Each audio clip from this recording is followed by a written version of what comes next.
Hello. Hey, good to see you. Hey, thank you. There's a chair here. Yeah. I think we can bring that over for you, or you can go over here. Hey, to you. Hey. Oh, Watch out. excellent. All right. Forward. Hey, thank you. Thanks. So. This is the first meeting of 2026. For the Davis Electric Vehicle Association, so I'm glad to see everyone here to make this a strong start. I'm Brandon. I'm the campaign outreach coordinator for Cool Davis. I see some familiar faces and some not so familiar, but that's great. We can get started with our agenda. So the way DEVA meetings usually go is we start out with with introductions, EV hot topics, and Q&A for the first half hour. If anyone has any questions or wants to say a little bit about themselves, so now's the time. We have a lot of people in here that are very knowledgeable on EVs. So if you have any questions at all, this is it. So again, hi, I'm Brandon. Thanks for coming. If anyone else wants to jump in, say a few words, you're welcome to. Introduce yourself. Hey, I'll start. Well, I just last one here, but I'll start. Hey, I'm Kevin Hanks, and I have a special interest in EVs. I purchased one about 6 months ago, an Ioniq 5, and so far it's been a really good experience. Before that, I was driving a Chevy Volt, and I had a good experience with that car too.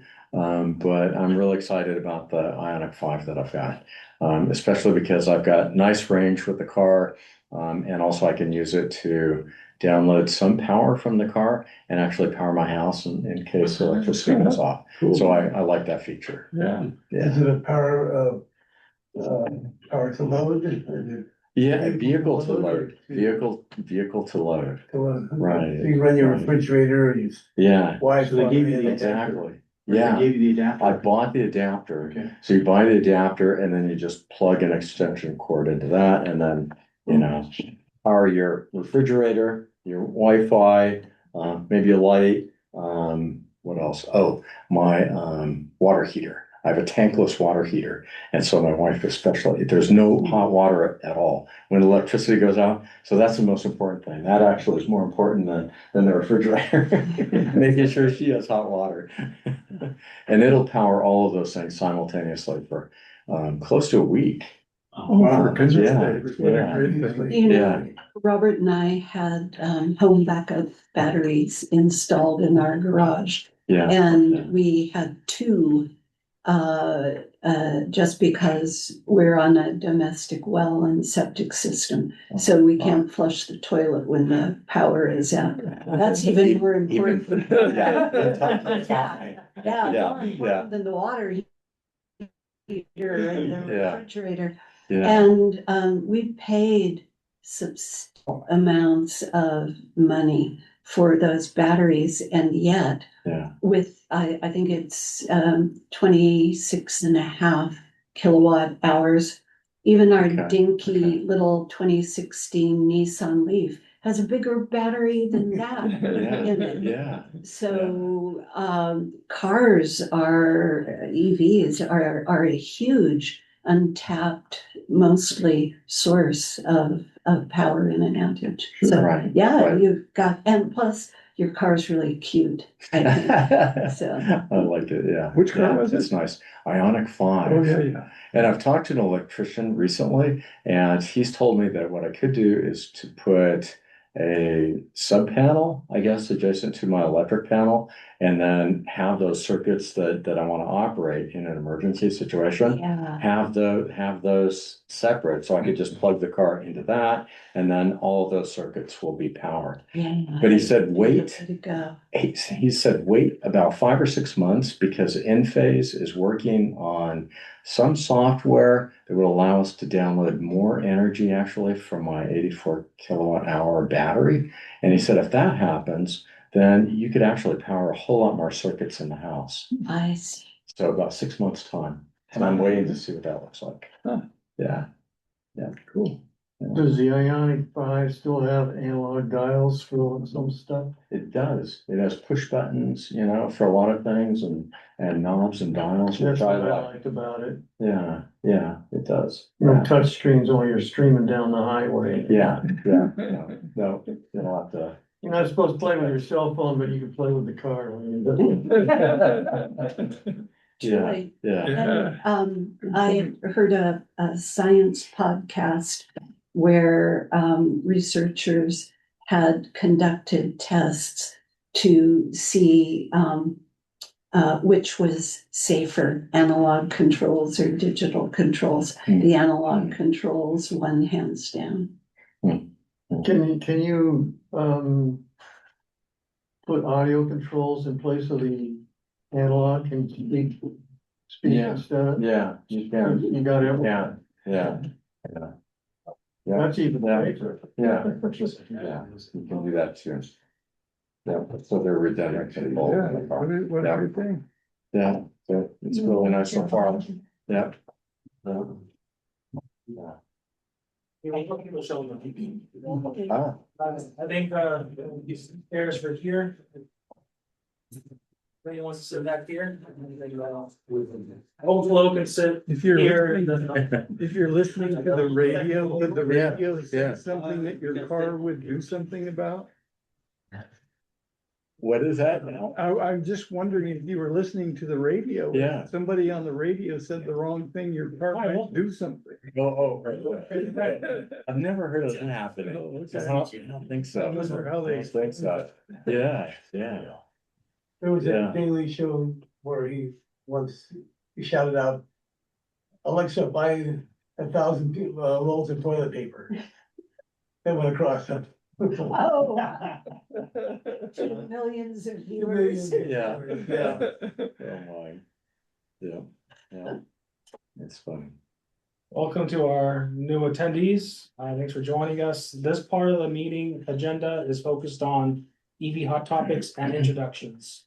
So before we jump into our presentations for today's meeting, we're just going to go through and get familiar with each other. And yeah, if anyone has any questions about EVs, now's the time to ask.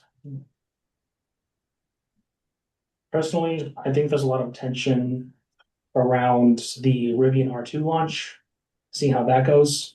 What do you mean tension? Attention, yeah, around the Rivian R2. Okay, okay. Well, I guess some tension as well. Yeah.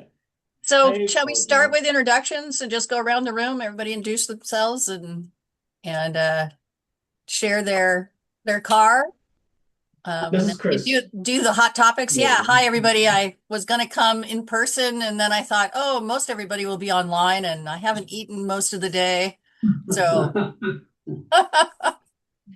zooming in from home. It's a real crowd here, Chris. I like it. You came a long way. A little bit. It's good to see you.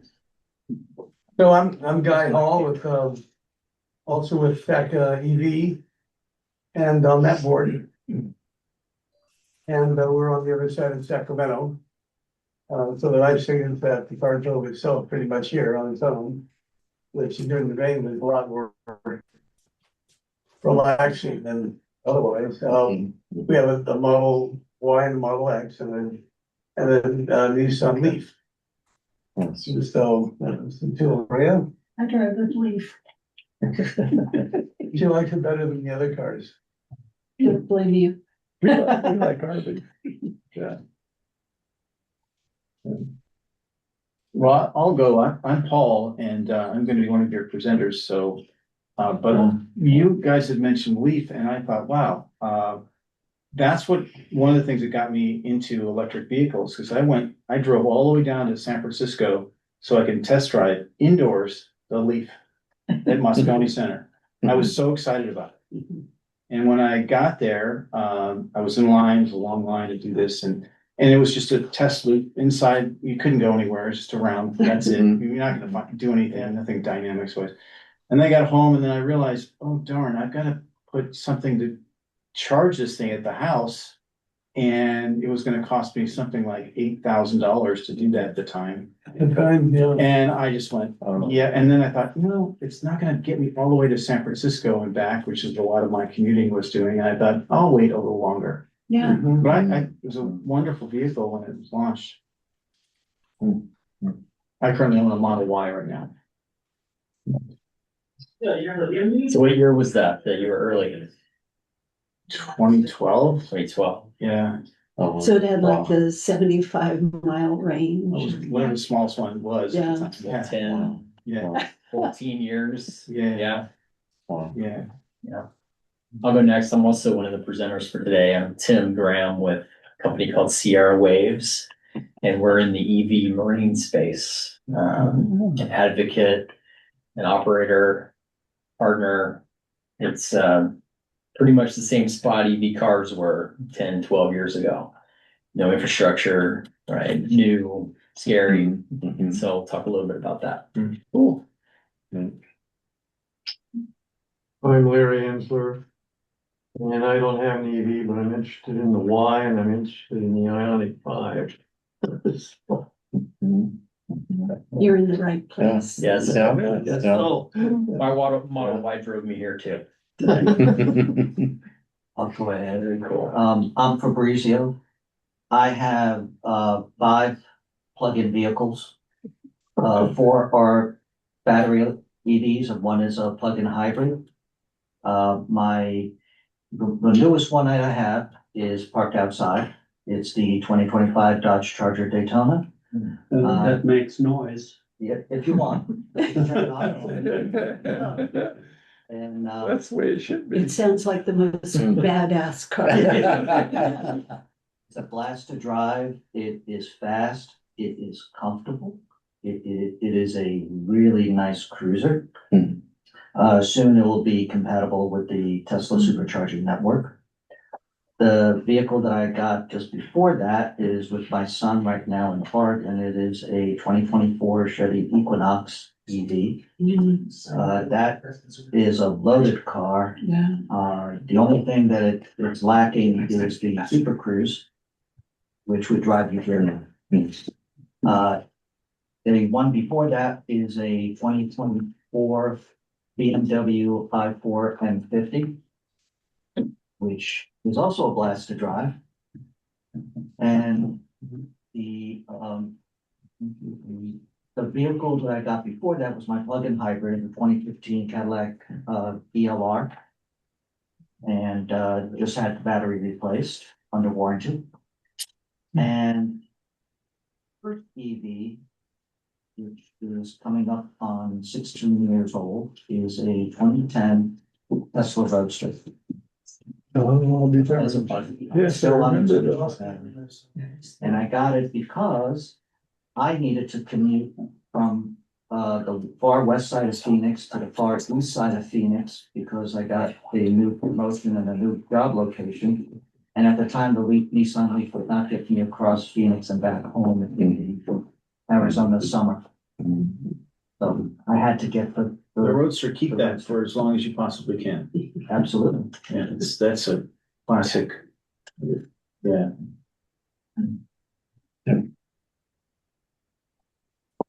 We can go next. Sure. We're Barbara and Robert. He's Robert, I'm Barbara. And we've owned a Leaf since 2016. Our friend Guy got us interested in EVs. And it's been a fabulous car.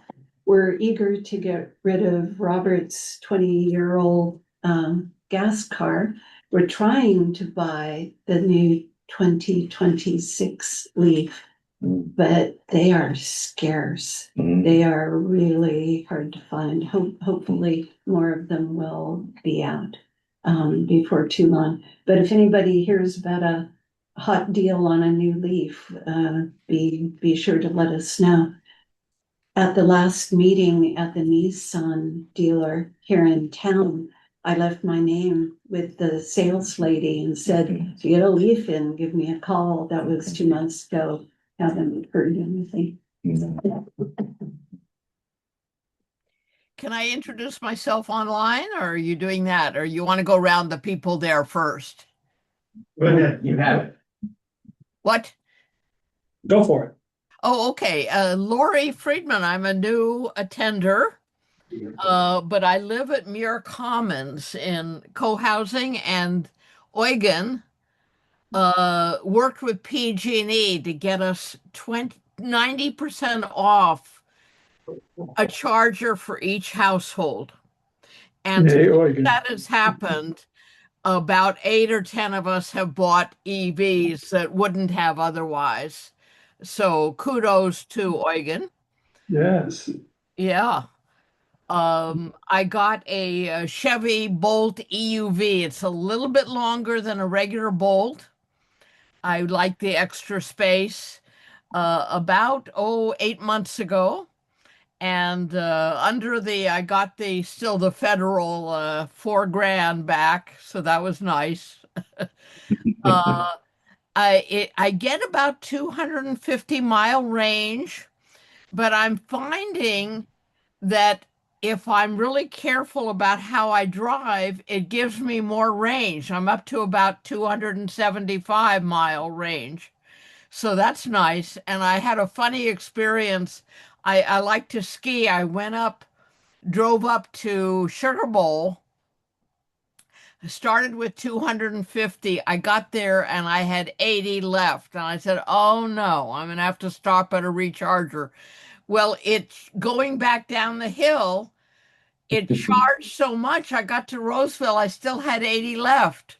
So I got home no problem. Anyway, just a story. And I'll try to make it in person sometime. But thank you. Thanks, Lori. Yep. I'm Jeff Ensler. This is my wife, Deanna. My stepdaughter, Natalia. I have a 2020 Tesla Model S. We drove it all across the country. Love it. Cross country. Florida, DC, everywhere Nice. in between. No issue with charging? No. No? This one is. Yeah, Great thing. if you enter the charger, you never. Fine. Yeah. There were, in 2020, there were some national parks that were difficult to reach. Wow. Thanks for coming. Anyone else? Cool. Like to say hi? Yeah, haven't said hi yet. Do you have any questions? EVs? I'm Rich. I'm first adopter. I still have my 2002 RAV4 EV. I've had a Ford C-Max on lease. I tried to buy. Ford didn't really have good success with that. I have a 2013 RAV4 V out there, and the woman I live with has a Model Y, so because I don't drive it. I'm not supposed to drive it.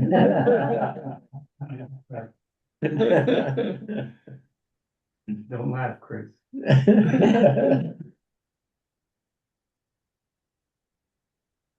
So any EV hot topics that anyone knows about currently? Any news items coming out about EVs? Is everybody aware of that any new apartment or condo construction has to have charging for every unit? Yeah, that every unit that in California, for every unit that has parking. Wow.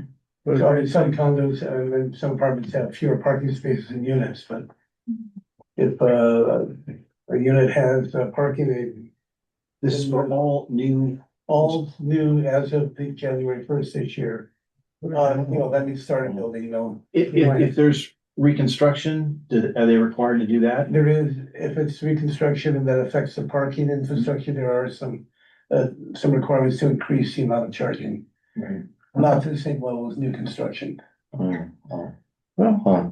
So if anybody's curious about that, if I believe some cards here, let me know, because we're actually looking at providing some training for the building departments.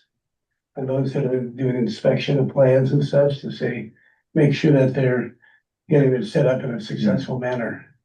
Right. And we also just a couple of days ago, I heard from some folks from SMUD that they're getting their clients that own apartment complexes and such are getting a lot of interest on how they can bring more charging to their tenants, because their potential tenants are asking, if I move here, do you have charging? So the market is starting to dictate not just California law, but the market is starting to push that direction, which is a really good thing to hear. Yeah, okay, Yeah, good news. I think there was a $27 million grant that was awarded to a coalition here in Yolo County for a new 70 unit completely renewable multifamily complex, which should include The families are renewable, I'm sorry, what? well, the families will cycle through. But the actual infrastructure is supposed to be completely sustainable, which should include the EV charging. So that's Yeah. great. Yeah. I think there's definitely a lot of state money being invested into resiliency, so it's good to see that. Guy, did Yes, regarding building departments, I know that essentially, we should be asking all of our building departments, depending on where people live, to adopt that new state code as local code. And that sort of helps facilitate actual action at the local level. Not all cities automatically just comply with state code. Some cities have to actually adopt it as their code in order for it to have full effect. So usually it's helpful to know that it's just started, and it's a question to anybody's building department about what their plan is. So it would go through the local city council. Sounds like that would have to be approved by the local city council to ratify that for the local jurisdiction. Is that right? Yes. so there's a whole set of changes that are coming through this year that will involve the electrification, so it's probably something that can't be ignored. I'm sure it's gonna have to be addressed by pretty much all municipalities.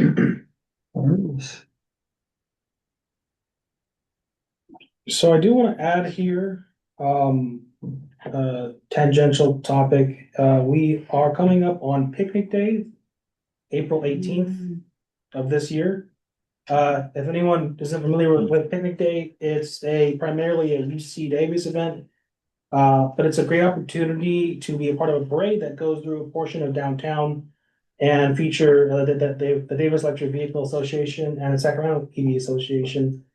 The universal deadline is due, I think, this Friday. So if anyone is interested in helping make that happen, we were in the Picnic Day Parade last year. So this year we could feature some more EVs. So we had, I think, 5 or 6 EVs, as part of the DEVA section. So it's pretty fun. You stage in part of the university and you drive through slowly, be part of the parade. Good to see a lot of people. So it's a fun event. If you want something to do on April 18th. We're kind of looking for an indication of enthusiasm for doing it this year, because Cool Davis usually, does the application for DEVA. So we need sort of your direction about whether you think you want to do this year. Could be just a general thumbs up. And then we could talk, we'd be getting back to you with, direct invitations for people to sign the forms, as so many of you are aware. There are release forms and that have to be submitted. Usually There is March. Sorry, Chris. There is a sign-in sheet going around, so if you do put your email on there, we can get back to you if you're interested in doing the Picnic Parade. assuming you have an electric vehicle. Mhm. Smith signing in. Anyway, You had it? You had it? Yeah, Yeah. And anyone online that is interested in participating, you might just put it in the chat. That would be great. Any opportunity to be able to be there picnic day at, what, on the quad or whatever that big static event is? the exhibit. The exhibit. We haven't heard an intention of ITS to do an exhibit this year. I'm fairly certain that you need to have a partner, a UC Davis affiliated partner to do an exhibit. Mhm. So I think that might not be an option this year, but the parade still is. Yeah. So Brandon, you have already asked that question to ITS to several people there, correct? Yes. Yeah. So we just haven't heard anything back from them indicating any plans. But it's a fun event regardless. If anyone hasn't been before, it's good to go in the early morning for the first part of the day and get to see all these things around the campus. So It's a fun time. I've participated before. It's a really good time. it is, yeah. Yeah, yeah. and it seems like, if we could actually have 5 vehicles, it would be a good opportunity just to show if we could get the right vehicles, the, variety that I'm not sure what the average person who doesn't know anything about EVs thinks one looks like. But if you had a Rivian pickup and a Roadster and a Dodge Charger, yeah, and then Victoria's Leaf. You have a leaf? Yours is cuter. Just to show them that kind of whatever you want to drive, there's probably an EV out there. Aptera. Oh, yeah. Wow, so who's got one of those? Yeah. So I think we're at a good time here. If there's no other questions, to move on to our presentation portion of the meeting. Only maybe one thing I'll just add is that we will have some EVs during April at Fairy Tale Town, Fairy Tale Town, I guess, Yeah, in Sacramento, Yeah. Sacramento City College. And of course, at the Environmental Council of Sacramento, we got a big event on the last Sunday of the month at the what's the name of the big park? Williamson Park? Pardon me? Southside. Southside. Oh, Southside. So that'll be a big one. We'll try to have some ride and drives along with the static displays. Nice. And if you, Santa can get the Sacramento, and we share that information with DEVA as well. We'll make sure you have the information about these different events. Just also related to that, that's kind of Earth Week. And the week before, on the Wednesday, the 22nd, we're just starting discussions about having some kind of real Earth Day celebration at Yay. picnic at the park. And one possibility would also be to see whether we could put a few cars on the deck as exhibit and show and tell. So stay tuned. So first up, we have a presentation about Aptera by Paul Imhof. I will give the floor to you. Thank you. Hi, everybody. I didn't realize we'd have so many people here. So this is great, great showing. I'm kind of curious because you probably have never heard of me before. I know Guy and maybe a couple of you other have seen my face. But I'm kind of curious how many people here are not just familiar, but somewhat familiar with the Aptera. So most people here. You mean you have read about it Read about it, online? yeah. Yeah. Okay, and then of those people, how many people are uber enthusiastic and actually have a reservation on one of these things? So, okay. Oh, I have to. So you can go to the next slide. We'll do the agenda now. I just want to let you know that, that would describe me because I am super enthusiastic about this car. I mean, this is a beautiful car. It's a two-seater, but it's something that I'm really passionate about. And so this is kind of the agenda, and I'll just go through this. I'm kind of got a little bit limited time. So let's go to my introduction, who I am, my background. And if you could, Brandon, if you can just populate all the cars that are on here. These are all the cars that I've owned over the years, right? Some of which are my kids' cars, one of which is mine. That you can stop right there. That last car is the Model Y. That's the car that I currently have and drive. I got that in 2023. Pretty happy with it, although I do have stickers on it that shield me from any political action against me. I mean, my girlfriend actually said, "Hey, it would be good if you had this on the back of your car." I didn't know that he was this crazy or whatever it said on the back there. I bought it before I knew he was a Crazy. jerk. So I've got this and I've been toying with like what I should do with it. I want to keep it. It's got 40,000 miles on it. I love it. I drive it everywhere. I've been all the way up to Oregon. I haven't been to Seattle, but I've been up to Portland area and all the way down to San Diego. I've been out to on the east side. I've been, out to the Yosemite and that kind of stuff. So I've done a lot of driving, but not like long road trips with it. But it's beautiful on the road trips. My son was going to UC Riverside. I've driven it back from Riverside, and the limitation is my bladder. Usually, it's not about the car's, range anxiety, and that has everything to do with the charging. So that's my background. I've been doing, a lot of EVs since my Prius. That wasn't a plug-in Prius, by the way. That was just a regular Prius. I've been doing a lot of research on this. As I mentioned earlier, I've done research on EVs, even when Aptera first came out. When they first launched, I think in 2006, I was super excited about this car. I thought, what a wild looking car and what a unique design. And I thought, and then I put a table together. I put a web page together. I was just so into it back then. Then they went out of business, and then they went back. And so if you know anything about their history, they're back full force in 2019, and I'm really excited about where they're going, and we'll talk about all that stuff. And my mission really is to get everybody to learn about this stuff. And so that's what I'm going to do. I'm going to continue to talk about this, and that's what this is all about. So let's go on to the next one. So the unique thing about Aptera is it's basically an applied physics car, right? It's if you could just clean sheet design a car, what would it look like? It would look like this car. It would look like a teardrop car, right?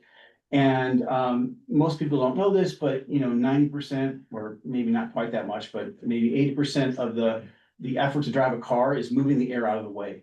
And so this car glides through. I've heard them say that this doesn't get the bug splatter on the car because it's so aerodynamic efficient, right? The bugs go. They just go right around it. So it's an amazing, amazing thing. And it's got a couple of unique features on here that are compelling, especially when we talk about apartment dwellers. Many drivers could literally not plug this thing in. I mean, that's just an amazing thing, right? Not plug in a car and basically charge from the sun up to 40 miles per day. Pretty amazing. And then I have another thing that a buddy of mine he drives a gas car, doesn't like EVs. And when I sit down and have a beer with him, he goes, "Hey, Paul, everybody drove an electric car. It would kill the grid." And so, not really, but okay. But with this car, absolutely not. Because why? Because, the majority of its charging is going to be coming from the sun. Absolutely great. So it's going to be very grid resilient. Let's go to the next slide.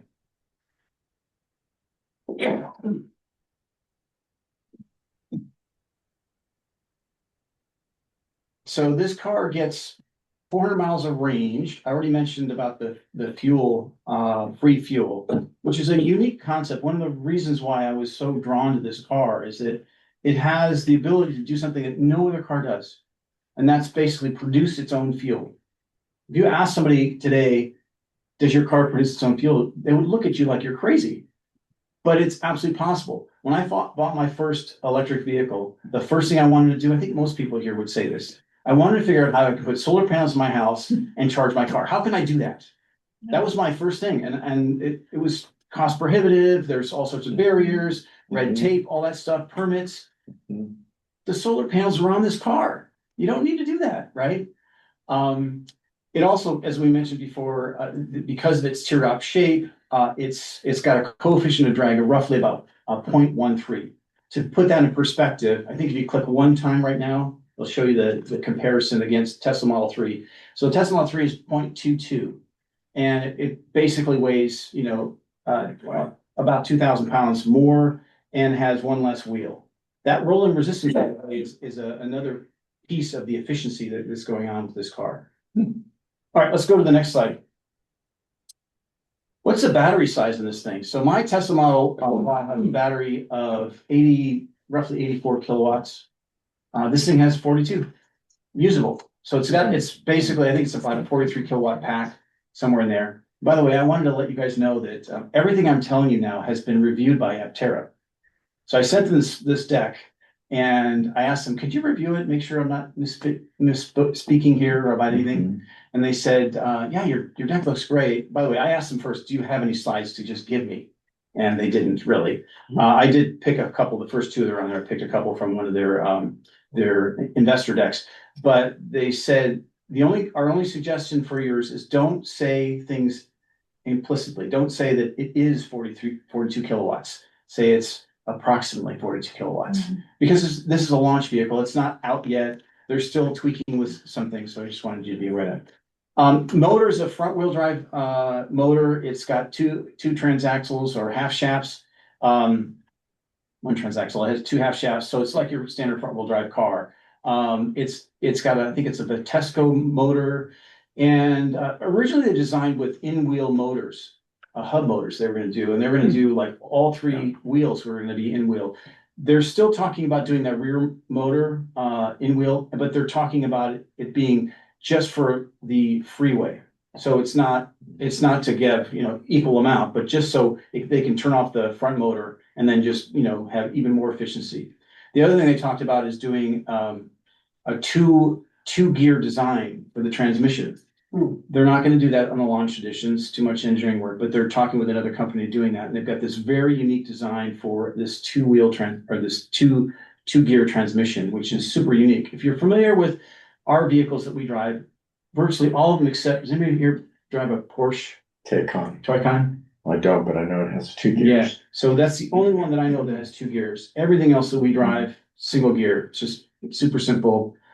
And this they might do that. So, and then the other thing that's very unique about this, when they first designed this vehicle, they were going to do a fiberglass shell, and they were going to do a roll cage, and they were going to do the layup like boats, right? You're familiar with boats, right? They're going to do that kind of stuff. One of the founders is a boat guy, who used to sell boats. And so they're going to do that. And then they realized that because they had so many people who wanted this, there's like 49,000 people who have put in a reservation in these cars. They realized they got to do it a little bit faster. So they came up with this carbon fiber SMC. And that is that's a compressed mold that compresses the carbon fiber into a very thin and structurally sound, body, if you will. And it's basically 6 parts. And because of that, it's like you're inside of a helmet. I mean, you're familiar with a motorcycle, you're inside with a helmet, right? Speaking of motorcycle, I wanted to mention this is an auto cycle, but because of the California laws, and I think for most states, you don't have to wear a helmet because it has roll up. And so you get the benefit of the HOV lane, which is kind of cool, and you don't have to wear a helmet. So it's like a car, but you get all the benefits. And as we know, all those HOV stickers went away. I was kind of disappointed about that when I was driving back and forth to the Bay Area. This car would be able to drive in the HOV lane with one person. So that's kind of cool. All right, let's go to the next slide. So it's a public company. Now, when I couldn't say that a year ago, it was all crowdsourced and crowdfunded. Now it's a publicly traded company. I put the sticker, the ticker up there, SEV. It's funded, I put a little star there, through the validation phase. So they're currently building 10 vehicles. And you think, okay, why would they build 10? Well, they're building 10 to do a couple things. Validate the assembly line, to validate the actual parts and putting the parts together, and validate any of the last minute things like the motor speeds and all the software that's associated with it. So they're doing a lot of validation. This does not include, these 10 vehicles does not include, I was kind of disappointed, it doesn't include crash testing. So they're gonna put airbags in this, 2 airbags. They won't have curtain airbags. We'll have 2 airbags, one for the driver and one for the passenger. But in order to do crash, in order to do the airbags, they gotta do crash testing. That costs a little money. So they're validated according to what I've heard through the crash testing phase, so past these 10 vehicles. So that's another good sign. And they finalized all their partnerships and all their suppliers. So really, really excited about that. The thing about their funding, which you need to be aware of, is it's an ongoing effort, right? So I'm excited. I want to drive one of these things because it's a vehicle that will, turn heads. And I'm okay with that. It's not as bad, or it's not nearly like anything like the Cybertruck. But I want people to come up to me and say, what is that thing? Why are, what does it do? And what a unique vehicle to bring attention and talk about something like electric vehicles. I just wish they had this thing out sooner, right? Whenever it does come out, you'll be an extremely popular person. Everywhere you go, it'll be a 20-minute stop anywhere you go. I'm charging and everybody comes up to me like, yeah, that'll be hard. I won't have that fast drive down to LA and back, right? So speaking of driving, this car does have the NACS, so it can charge with the Tesla Supercharger network. And I'll get into something in a future slide, but I'll talk about it right now since I'm thinking about it. And it's the speed of the charge. Now, if you're familiar with Tesla, or most cars, when you go to charger, it's all about how many kilowatts can I get?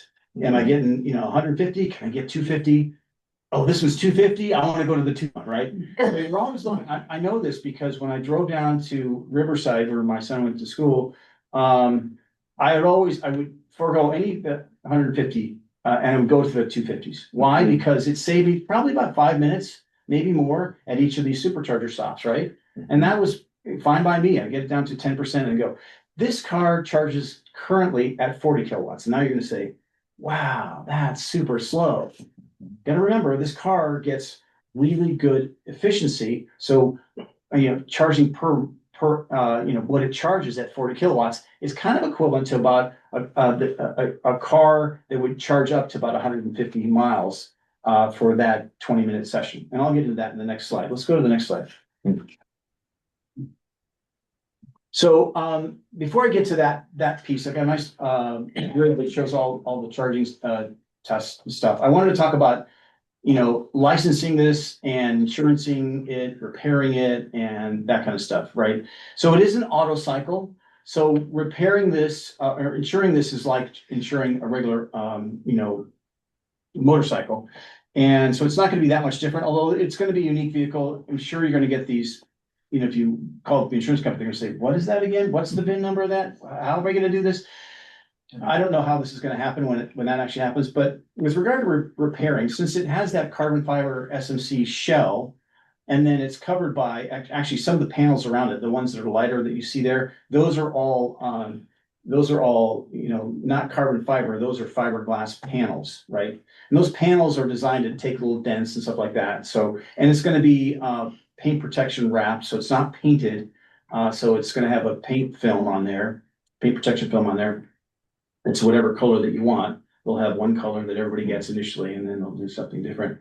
But it's easy to repair. It can be repaired remotely. They're not going to do stuff like Tesla does, where they have repair centers. They're basically going to have, they'll send the parts. Like if you get a fender bender or something happens to the front and they need to replace it, they'll send the parts to whoever your repair service center is, wherever that is. Independent person, and then they'll repair it. Have instructions on how to do it. Be pretty simple, right?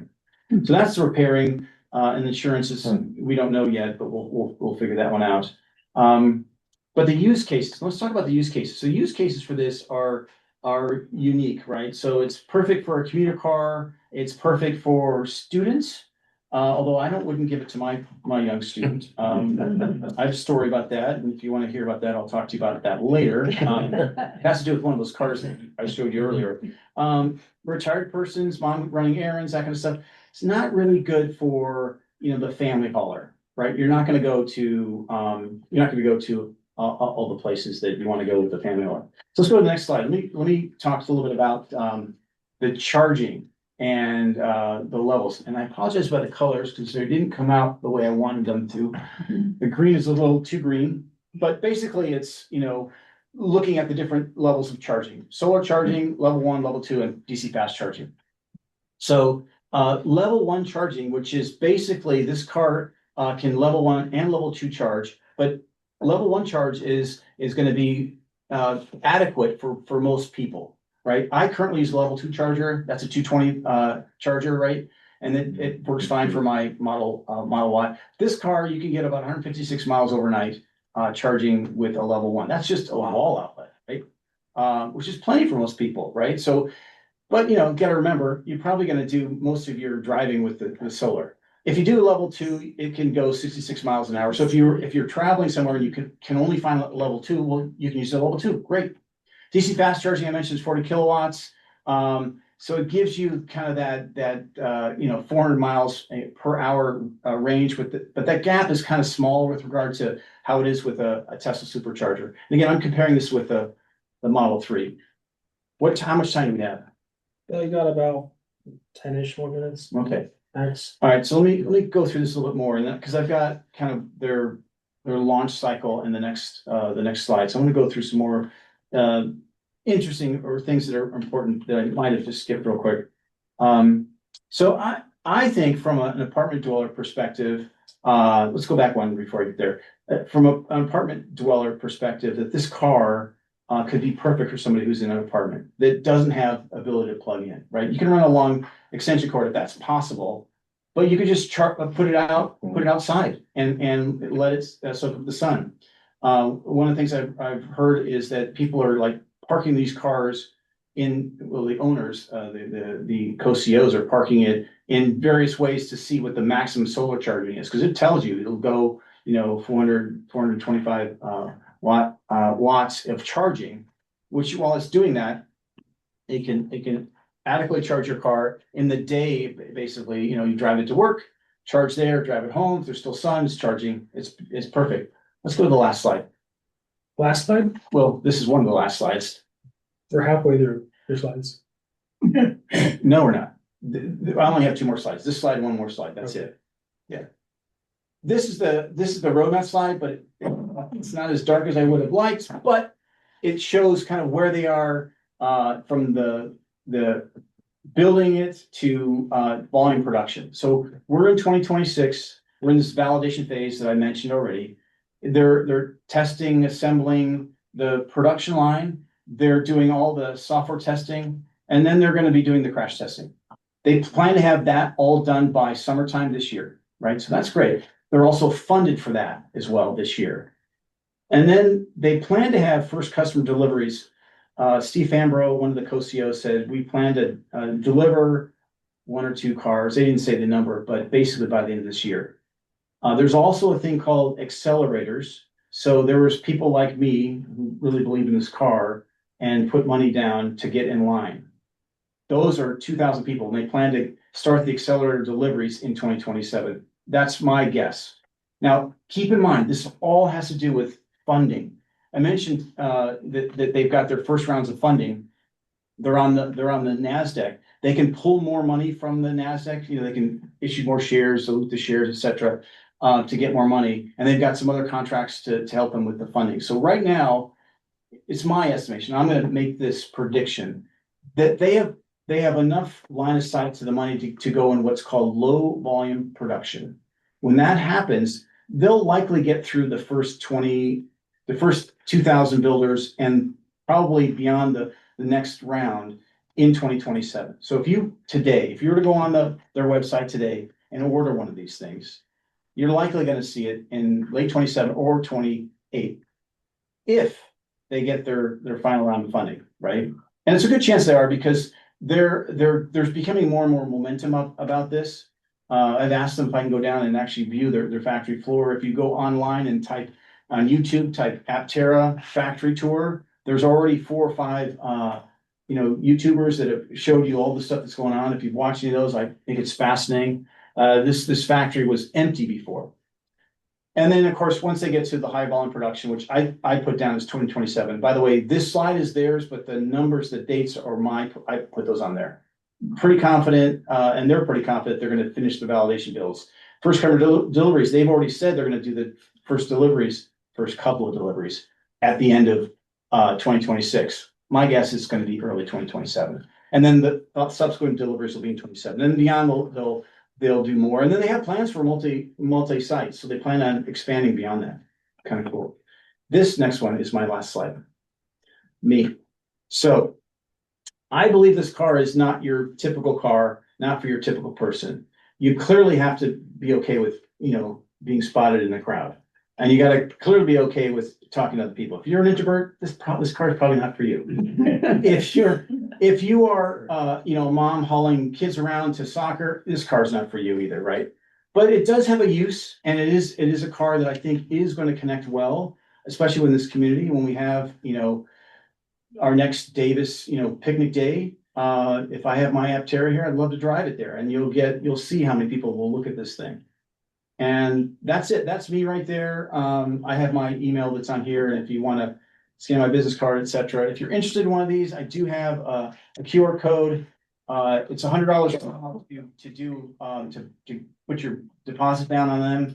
You get $30 off if you use my referral code. Not a big deal, but that's it. Appreciate your time. Nice, thank you. Thank you. And I do have to, leave because I have another obligation I gotta get to, so. Thank you for presenting. Yeah, appreciate it. Thanks, guys. Real quickly, do you have any, oh, sorry, go ahead. Oh, I was gonna ask, do you think the price will go down with volume? No. I don't.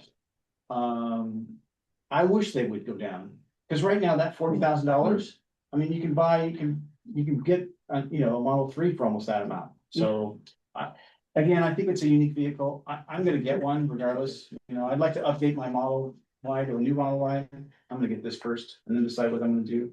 So, yeah, I don't think they're gonna go down. I think there's gonna be too many people that want it.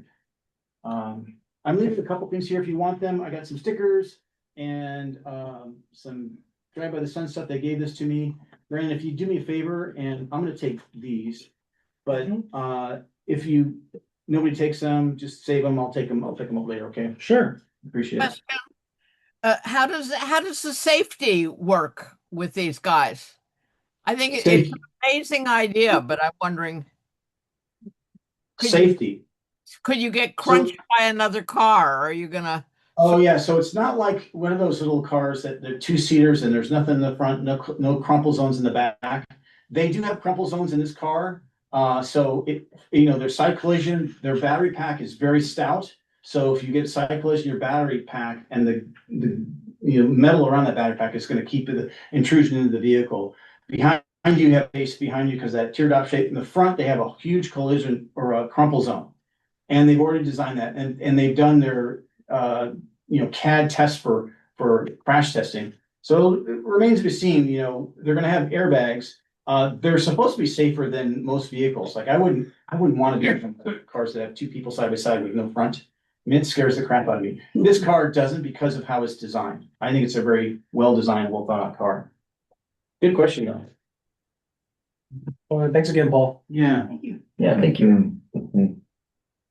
So. We go around here. It's probably easier this way. You want to share? I do. Okay.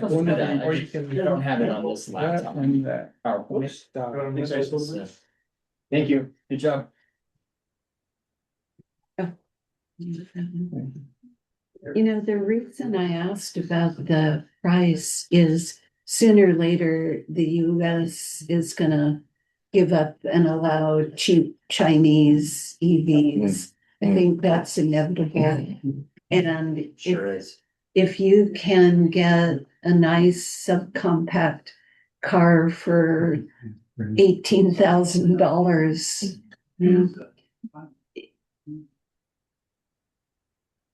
I'd buy one. Yeah. Okay. I think that's with the Chinese subsidies though in China. Yes. Right? Yeah. So it costs considerably more here, but I agree with you. I mean, I'm reading a lot about those cars and they say that the designs are fantastic and they say basically for the domestic manufacturers, game over. Because there's so much technology in these Chinese EVs. Really, Yeah. we're ceding the market to them by not supporting them with our government. True, true. I think so. I've seen them in Mexico. They're somewhat common, but EVs are still a luxury. I did hear from someone while I was visiting down there that they are popular, but there's not a good aftermarket for them. So if you need repairs and need replacements, it's might be difficult to obtain that. I think Europe is being open to them in some ways, and I'll bet they do really well. Yeah, Canada too. Yes, Yeah, yeah, okay, that was just announced, right? Right, right. Yeah, yeah. Yeah, that's an important topic. I mean, with boats too, the Chinese offerings are pretty robust. Do And it's Chinese just- have electric boats? It's just an amazing world when you start to get into it. There's a lot going on, especially international. And there's a company in China called Explomar that's looking to come to the US, and they have a whole range of outboard motors, and it's been a really interesting ride. I'll tell you guys about Yeah, it. we look forward to hearing about it. So, yeah, the floor is yours. Nice. So before we start, this is my first time with this group, and thank you for inviting me. This came through Ash over at the Cal Epic facility and Orville, conversations with how we could collaborate potentially. So I'm curious who the audience is here, and the interests and the roles and the goal of DEVA. What are we trying to accomplish as a group? And who am I talking to? Like, I'm getting a sense of maybe some buyers, but influencing regulations, or I just put some things down that I thought would be interesting, but there's a lot of directions we could take this conversation. And I'm a sales guy for 30 years. I like to go with the group and try to deliver a message that resonates. You want to summarize it, or who's in the group, and why does the group exist, and what are we trying to accomplish? Yeah, I can say a few words. So the Davis Electric Vehicle Association is a coalition of EV enthusiasts that are offering people, information and resources to adopt electric vehicles. Primarily, I think that is one of the core functions of the group. We also have the Sacramento EV Association, which Guy represents. I won't speak on his behalf. But essentially, that's what Increasing adoption from public, personal, Mhm. private buyers. Probably have a lot of early adopters Early there. adopters.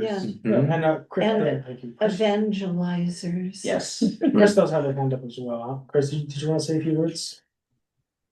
Yeah, I would say so DEVA is a working group of Cool Davis and also of SAC EV. So there's a national movement of owners who have been doing education for over a decade now around electric vehicles.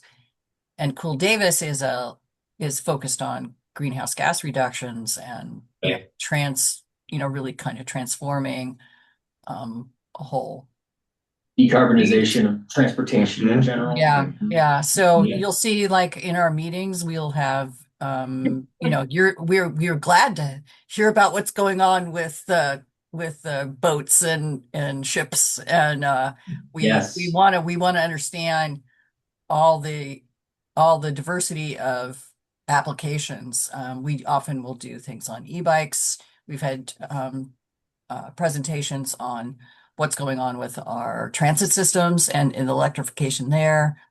And then electrification infrastructure, right? Where is the power coming from, and where is it going, and how are we going to maintain our grids in order to respond to this transformation? Absolutely. Okay. Real range of things, and DEVA is also based in an academic community with an incredible university next door that is, where some of the best engineers and scientists in the world are working on solving this getting us to fossil free. So Absolutely. Well, thank you for that. That helps. Just if I could add to that a little bit, there's certainly always a good set of EV curious and coming to the meetings that are important. But a lot of times you'll be addressing people that are kind of the front line of education out in the community and events that information that you're providing from the people here is valuable for them to be able to share with the general community at events. So That's great. And that's partnerships and advocation and, getting the word out there. I think I get a similar reaction, that people don't know a lot about the EV marine space. And I didn't either prior to July of last year. So this is a brand new venture. Learned a lot in that time frame, surrounded myself with experts that have been in the field for 30 plus years.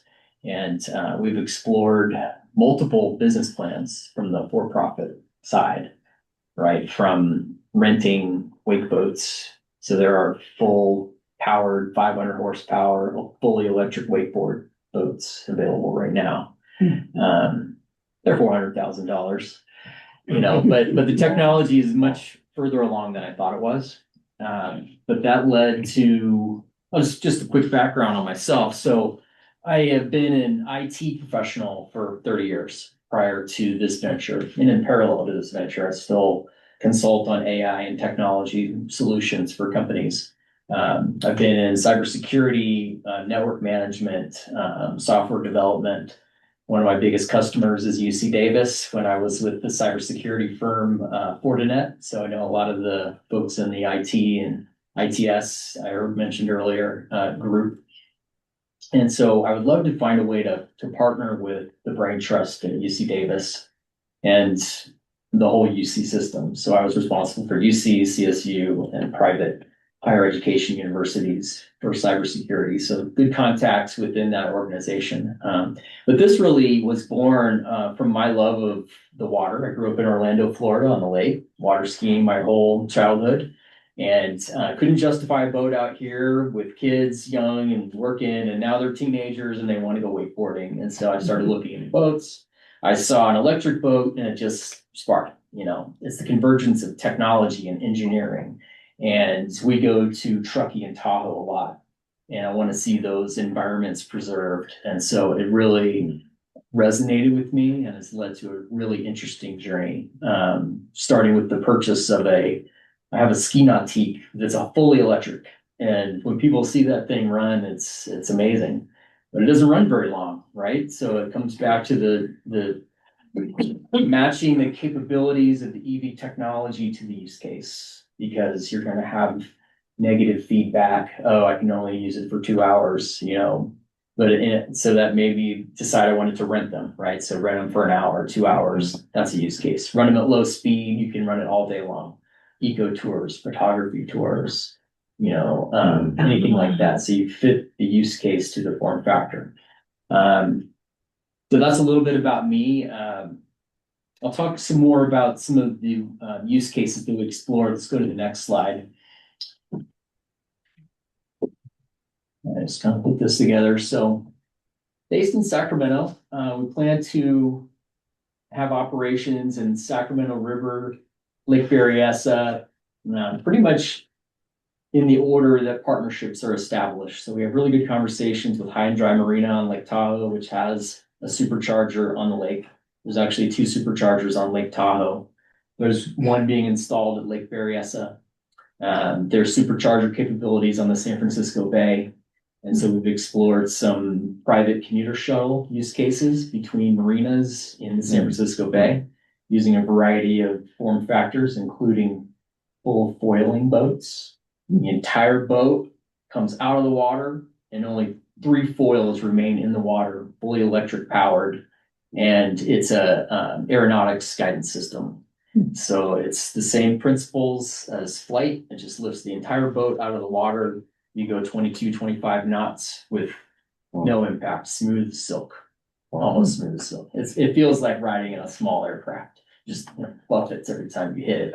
But it really tricks your brain. You think you see a 2.5, 3 foot swell, or wave come in, you think you're gonna impact like you do on any other boat, and no, you just slice through it on these 3 foils. It's really amazing. And the technology has been in place internationally for years. Stockholm, Sweden has one of these 30-passenger Candela boats, and they've been running up and down the rivers for 3 years. So it's coming, it's already implemented internationally, and one of the barriers to public transit on these boats in the US is Coast Guard approval and a federal regulation called the Jones Act, which states that the vessel must have been built or had the keel laid in the US in order for it to carry passengers legally over 6. And so we're in discussions with many of those international boat builders to establish a presence in the US to start constructing their boats so that they can provide ferry service and, charters and things like that. And some of you may have heard of some of the San Francisco Bay received $55 million toward the construction of, charging infrastructure. There's electric ferries already being constructed. There was a project to build a hydrogen-powered ferry called the Sea Change. And I know the team that built that, and it was, the Coast Guard approval was the biggest challenge. They said, oh, it's gonna take 6 months, and 7 years later, they got approval. The main problem the Coast Guard has was, how do you vent the hydrogen when it truly isn't flammable in the state that it was in? But the compromise was a 30-foot tall pipe to vent the hydrogen out. Anyway, there's been many failed attempts, but I think the technology is progressing so quickly that we're at a really good time to do this. And probably the biggest challenge to progressing is the charging infrastructure. I went to try to lease a slip at the Sacramento Marina at Miller Park. And the first thing I noticed is that the water is disgusting. It's got a film of gas and sludge, and it's just nasty. And then I go, and they don't have enough power to charge the boat, right? Now, I would think every marina has shore power. Well, they don't have enough amps to really charge what I need. That boat has a 123 kilowatt hour battery in it, and it can take level 3 charging.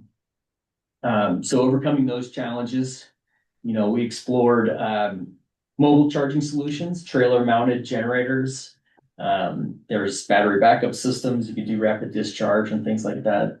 Mounting them on a barge so the boat doesn't have to sit at the dock for 2 hours while it charges. You can have 4 boats around a floating barge charging up. All kinds of challenges to overcome based on the location and the use case and the form factor of the vessel, the size of the batteries. You can imagine that being in the water is the enemy of electric propulsion because it's pure drag. It's just, these wakeboard boats, they're trying to make a big wave, right, to wake surf on. And then, if I start talking about that, people say, well, you're destroying the shoreline, right, with these big waves. So I don't want to pin myself to that use case, right? Even though there's a huge market for it from a profitability perspective, I want to be sensitive to the environment as well and have those run in the appropriate location, like these Wake Island and these, new inland water park type places would be perfect for an electric boat. You can charge it from the sun, run up and down your man-made lakes, and so there's ways to make it work in harmony with nature. But you can imagine the advantage, right? It's much quieter. It's quirky and fun. There's no emissions, Let's go to the next one, see what I put in there. Yeah, we want to do demos. We can, so less about the profitability side. Let's focus on being an advocate for, a cleaner environment. So this is all electric. We have 2 of those. Those are super fun to drive. Again, if you're on full throttle, you get an hour on it. If you're cruising along and you stop, you can get 2 hours, 3 hours. Rent them for 30 minutes, 60 minutes, you get a thrill and profitable venture potentially. The other interesting way to think about this is that that's basically a Tesla wall.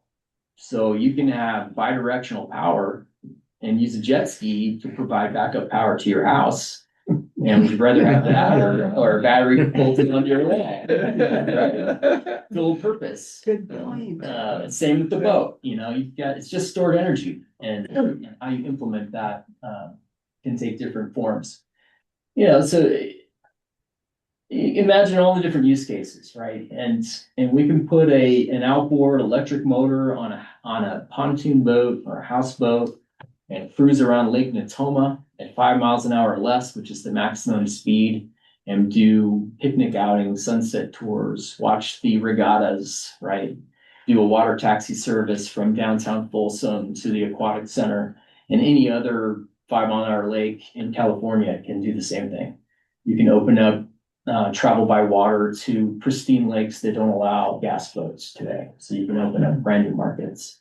For the foiling example, the ferries today in San Francisco Bay don't travel from Silicon Valley and Redwood City up to San Francisco because it's too slow, it's too cold, right, to take one of those ferries.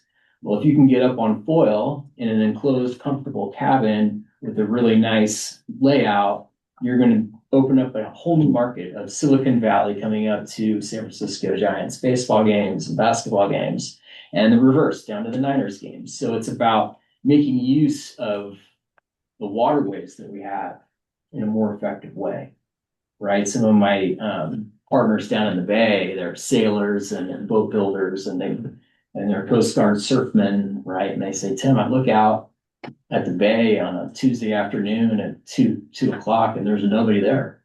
You know, it's so underutilized.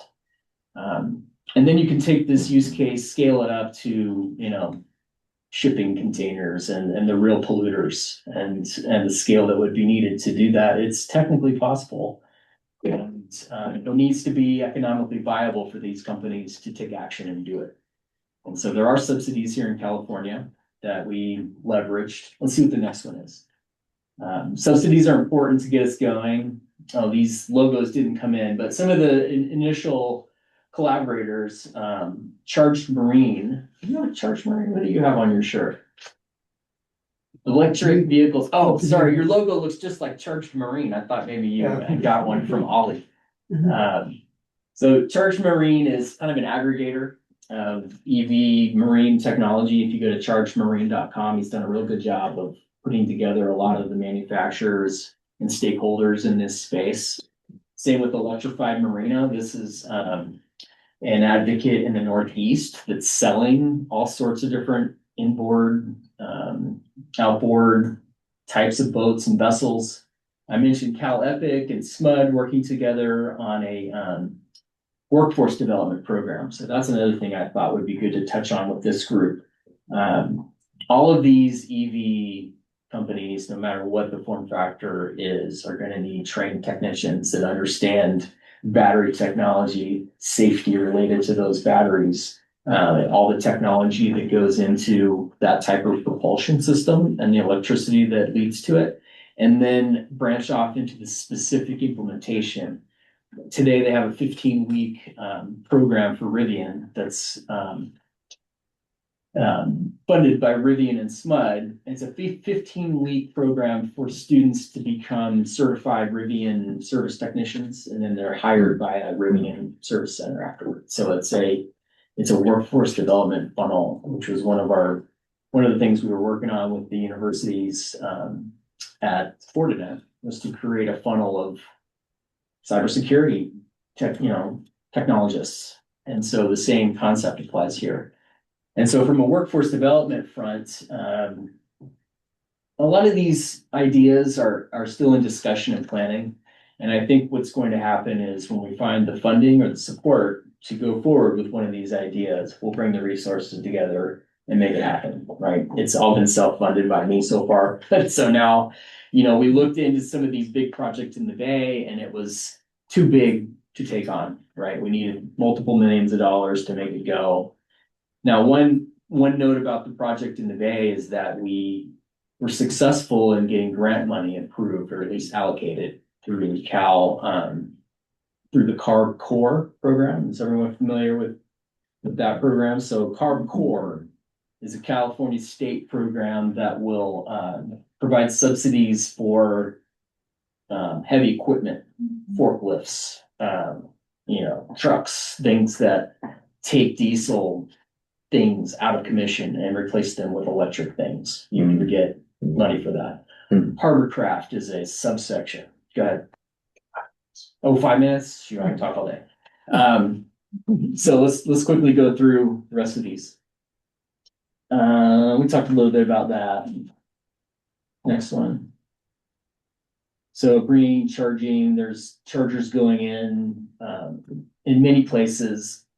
And so we're going to collaborate with SMUD to see if we can spin an existing project at the Sacramento Marina out to the docks. Right now, they're just looking to put car EV chargers in the parking lot. And so now that we have this discussion going, well, let's just continue on down to the docks and start to get electric boats. There is a good bit of grant money available. Okay, next one. We were able to secure money from PG&E to install the transformer and fund 22 passenger vessels. And those two work together, but there's quite a bit of a gap to actually make the project go. So we're soliciting funding for that. So here's my boat next to the Rivian Amazon truck. And this is within the Cal Epic warehouse. The rest of the warehouse is filled with Rivian equipment and batteries and technology, and the kids learn. And so we thought we could make a separate track with the propulsion manufacturer of this boat is Ingenuity, which is a division of Correct Craft. And so Correct Craft would like to see their Ingenuity electric propulsion division grow. And the proposed partnership is to establish a workforce development program to train Ingenuity technicians, and they can use this boat as a project. The other, I don't think I have it on there, but the other idea is to do a repower, to find a Sacramento boat that needs to have its engines replaced and use that as a central project for workforce development, to put any one of the motor manufacturers as a repower. Then I have operator partners that can put it into use right away as a charter vessel. So it doesn't just become a display piece. We actually can put it to work and provide telemetry and information about its performance in different environments. There's a lot of value we can give back to the manufacturers. Okay, next one. We talked about that. Go ahead. Another one, next one. So we're looking for collaborators. This is Lake Tahoe today. Aqua Superpower Charger, electric boats. And there are multiple manufacturers building similar boats to this, as well as pontoon boats. And then they're selling just the propulsion gear. So Ingenuity, for example, has a crated solution. We'll provide them the hull specs. They will design the layout where all the batteries and equipment and controls go, where the engines would mount, get a naval architect to do all of that in the CAD drawings. Then ship out all the equipment. They'll send engineers out 4 or 5 times to work with our local team to complete the install and commissioning. So that's just one idea, right? We thought about doing a raffle, $500, and the winner gets to have their boat repowered with an electric propulsion system, something like that. Or get tied into an existing project, or get tied into a research program through UC Davis that wants to do, research on the American River. That's perfect. It's 5 miles an hour. You could hop in this boat and run all day long at 5 miles an hour, doing research on the river from, beautiful boat with no emissions. So that's, did I put anything else? Like I said, I didn't know exactly the agenda to put together. And so happy to follow up in any way. And we're looking for partnerships. And most importantly, we're looking for funding to make one of these projects go. We're looking at making progress in multiple areas. But if there's a project that we can attach these boats and our expertise to, we'd love to do that. And pulling a boat down the parade would bring a lot of attention. Oh, great idea. Yeah, absolutely. That's great. Yeah. This is your Pulled by electric car. Yeah. Yes. Yep. Well, I towed my the jet skis behind the Model Y into Cal Epic. So when I first brought the boat, I had my Tahoe, and man, I need to go get a Rivian. You know? Is there anything that you could see that we would be useful to help move that forward, as EV educators, as communicators, and AV advocates? Sure, if there, just say, hey, I talked to Tim, he's an EV Marine, and if there's an existing project or research project coming up that has grant funding associated with it. And there's probably people in the community that would be interested in this, we're, like I said, we have discussions pretty far along in the San Francisco Bay. And on Lake Tahoe, I'm going to be speaking at a South Lake Tahoe Electric Transportation Forum in August. In June, I'll be down at the Pleasure Cove Marine on Lake Berryessa, which is an interesting story. If I have another 2 minutes. Yeah, this point in the meeting, we have 10 minutes left, so Q&A. Yeah. Discussion. Chris also does have a question, so. Yeah. Okay. Chris, you wanna? I don't know what you're doing in April, but a nice truck pulling an all-electric boat would be a really cool thing. And the rules for picnic day are no entry can have more than 5 different logos attached to it. So you could actually do some promotion. Okay, yeah, that'd be great. I'd be happy to do that.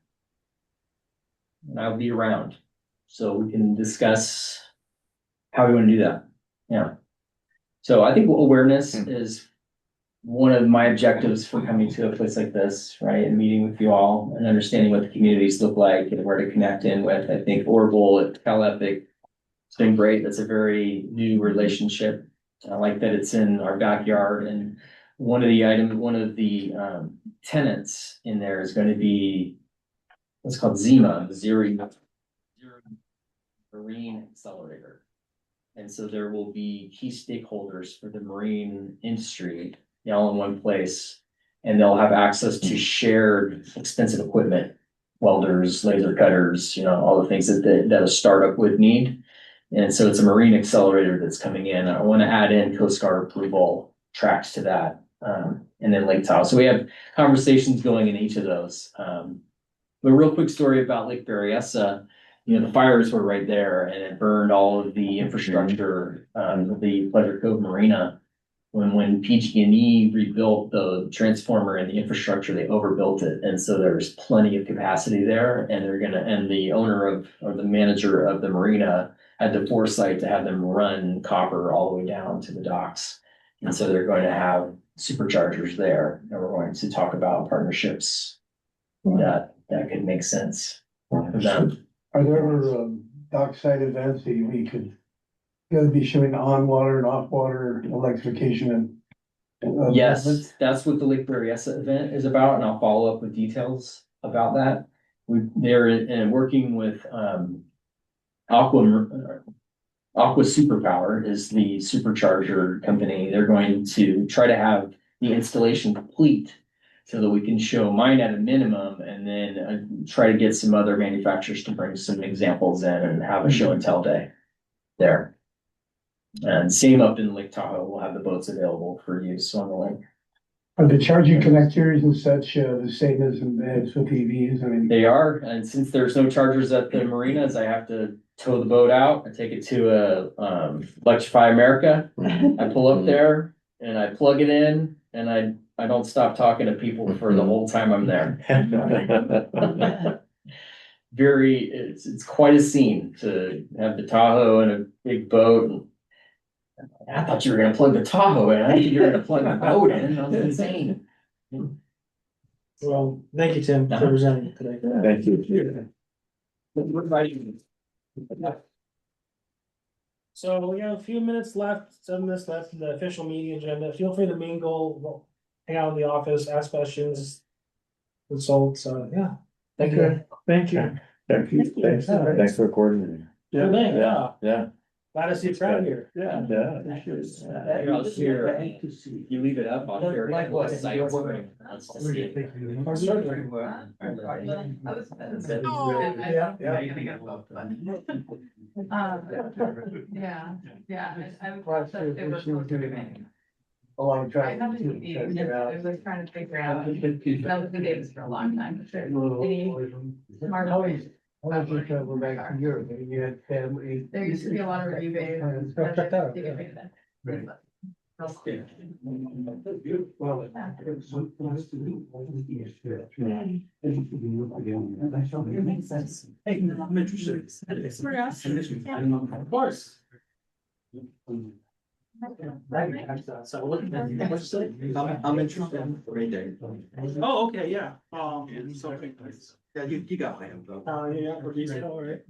Sounds good. Yeah. Pick and choose which one. Yeah, okay, so we can get the universal application submitted, I think it's due this Friday, 14th. So, yeah.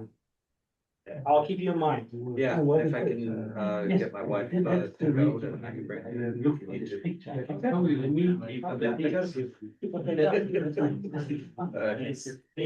her. So you actually answered one of my questions I was gonna ask. Thank you.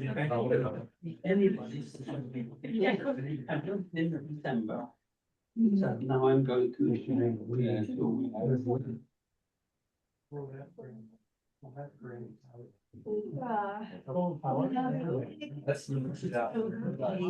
By 7:30, it seems like. Do it on the car, why not? Yeah. Well, next week it won't be the same. Yeah. Well, it is already better than it was, but. You know, our cat is confused. He knows, to jump through his password, because then he gets treats, he gets brush, he gets his, heated cat bed, put on, snuggle, and these days, cat bird at 7:30. Why aren't you? I'm not in a hurry.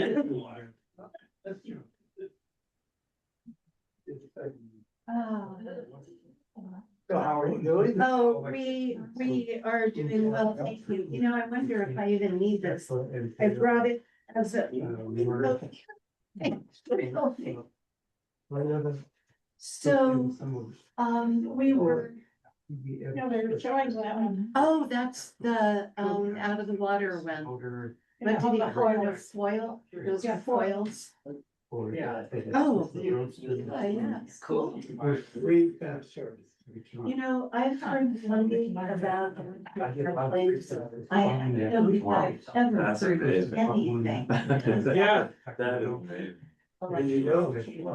So, but, you know, I Does he think get paid? about He does not too. what it's like to be sitting on the beach of this nice lake, you know, eating an apple, and then jet ski goes by. Yeah. Flat tire. Yeah. It would be like. Maybe it's Tim. In a snowmobile and. Yeah, and having we'll see. horse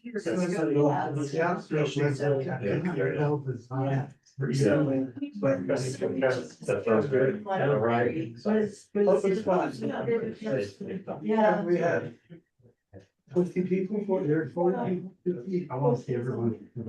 I saw the guest list with the dishes. I don't even like know it's 50. I'm hopeful. Very common. Yeah. There were a significant number of people that I didn't know. Oh. All right. So any online viewers still in attendance, I'm going to. Yeah. You go to the wine library, just grab a bottle, and then you have experience, try it. It's either good, bad, or ugly. And you can decide what it is.